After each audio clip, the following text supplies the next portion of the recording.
ನಮಸ್ಕಾರ. ಈ ಜಮಾತೆ ಇಸ್ಲಾಂ ಸಂಘಟಕರು ಮಾಡಿರ್ತಕ್ಕಂಥ ನೈತಿಕತೆ ಮತ್ತು ಸ್ವಾತಂತ್ರ್ಯ ವಿಷಯಕ್ಕೆ ಸಂಬಂಧಪಟ್ಟಂತೆ ಈಗ ದೇಶದಾದ್ಯಂತ ಕೈಗೊಂಡಿರುವ ಅಭಿಯಾನವನ್ನ ನಿಜವಾಗ್ಲೂ ಕೂಡ ಇವತ್ತಿನ ಪ್ರಸ್ತುತ ಸಮಾಜಕ್ಕೆ ಇದು ಅನಿವಾರ್ಯವಾಗಿ ಬೇಕಾಗಿದೆ.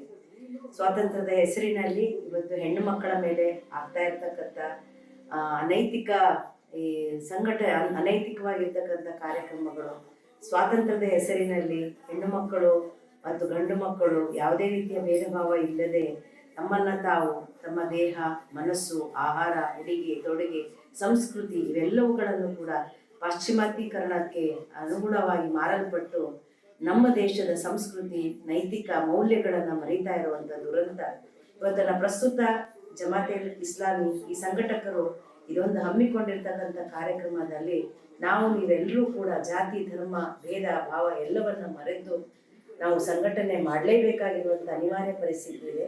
ಇಂದಿನ ಪ್ರಸ್ತುತ ಜೀವನದಲ್ಲಿ ನಮ್ಮ ಭಾರತೀಯ ಸಂಸ್ಕೃತಿಯನ್ನ ಜಗತ್ತಿಗೆ ಸಾರಬೇಕಾಗಿರ್ತಕ್ಕಂಥ ಯುವ ಜನಾಂಗ ಇವತ್ತು ಸ್ವಾತಂತ್ರ್ಯದ ಹೆಸರಿನಲ್ಲಿ ಮತ್ತು ಸಮಾನತೆಯ ಹೆಸರಿನಲ್ಲಿ ತಮ್ಮ ನೈತಿಕ ಮೌಲ್ಯಗಳಾಗಿರ್ತಕ್ಕಂಥ ಪ್ರೀತಿ, ವಿಶ್ವಾಸ, ಕರುಣೆ, ದಯೆ, ಅನುಕಂಪ ಇವೆಲ್ಲವನ್ನ ಮರಿತಾ ಇದ್ದಾರೆ. ವೈಜ್ಞಾನಿಕ ಹಿನ್ನೆಲೆಯನ್ನ ಹೊಂದಿರತಕ್ಕಂಥ ನಮ್ಮ ಭಾರತೀಯ ಸಾಂಸ್ಕೃತಿಕ ನೆಲೆಗಟ್ಟಿನಲ್ಲಿ ಇರ್ತಕ್ಕಂಥ ಆಚಾರ ವಿಚಾರಗಳು, ಆಹಾರ, ಉಡುಪು ಇವೆಲ್ಲವೂ ಕೂಡ ಆಧುನಿಕತೆ ಮತ್ತು ಪಾಶ್ಚಿಮಾತ್ಯೀಕರಣದ ಪರಿಣಾಮದಿಂದಾಗಿ ಬದಲಾವಣೆ ಆಗ್ತಾ ಇರೋದು ಒಂದು ದುರಂತಕ್ಕೆ ಕಾರಣವಾಗಿದೆ.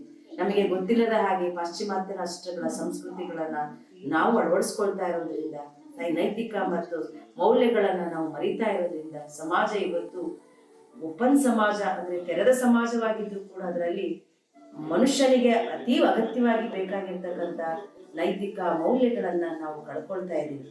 ಈ ಮೂಲಕ ತಿಳಿಯಪಡಿಸುವುದೇನೆಂದ್ರೆ ಜಮಾತೆ ಇಸ್ಲಾಮಿ ಆ ಸಂಘಟಕರು ಮಾಡಿಕೊಂಡಿರ್ತಕ್ಕಂಥ ಈ ಕಾರ್ಯಕ್ರಮದಲ್ಲಿ ನಿಮ್ಮೆಲ್ಲರ ಕೈ ಜೋಡಿಸುವಿಕೆಯ ಪರಿಣಾಮ ಶುದ್ಧ ಸಮಾಜ, ನೈತಿಕ ಮೌಲ್ಯಗಳನ್ನ ಹೊಂದಿರುವ ಸ್ವಾತಂತ್ರ್ಯವನ್ನ ಅನಿವಾರ್ಯವಾಗಿ ಒದಗಿಸಿಕೊಡಬೇಕಾದಂತ ಪರಿಸ್ಥಿತಿ ಇದು. ಜವಾಬ್ದಾರಿಯುತರಾದ ನಾಗರಿಕರಾದ ನಾವು ಈ ಒಂದು ಅಭಿಯಾನಕ್ಕೆ ನಮ್ಮ ಕೈ ಜೋಡಿಸುವಿಕೆಯ ಮೂಲಕ, ಸಹಕಾರದ ಮೂಲಕ ನೈತಿಕ ಸ್ವಾತಂತ್ರ್ಯವನ್ನ ಪ್ರತಿಯೊಬ್ಬ ವ್ಯಕ್ತಿಗಳಲ್ಲಿಯೂ ಕೂಡ ಅಳವಡಿಸಿಕೊಳ್ಳುವಂತಹ ಜ್ಞಾನ ಮತ್ತು ತಿಳುವಳಿಕೆಯನ್ನ ಮೂಡಿಸುವಂತಹ ಪ್ರಜ್ಞಾವಂತರ ಪೌರರಾಗೋಣ ಅಂತೇಳಿ ಆಶಿಸ್ತಾ ಧನ್ಯವಾದಗಳು. ಈ ಕಾರ್ಯಕ್ರಮವನ್ನ ಹಮ್ಮಿಕೊಂಡಿರ್ತಕ್ಕಂಥ ಜಮಾತೆ ಇಸ್ಲಾಮಿ ಈ ಸಂಘಟನೆಗೂ ಮತ್ತು ಸಂಘಟಕರಿಗೂ ಪ್ರಾಯೋಜಕರಿಗೂ ಈ ಮೂಲಕ ನಾನು ಧನ್ಯವಾದಗಳನ್ನ ಹೇಳ್ತಾ ಇದ್ದೀನಿ. ನಾಗರಿಕರಾದ ನಾವು ಇದನ್ನ ಉಳಿಸೋಣ, ನೈತಿಕ ಮೌಲ್ಯಗಳ ಮೂಲಕ ಸ್ವಾತಂತ್ರ್ಯವನ್ನು ಅನುಭವಿಸೋಣ, ಪ್ರಜ್ಞಾವಂತ ದೇಶ, ಪ್ರಜ್ಞಾವಂತ ಭಾರತವನ್ನ ಕಟ್ಟೋಣ ಅಂತೇಳಿ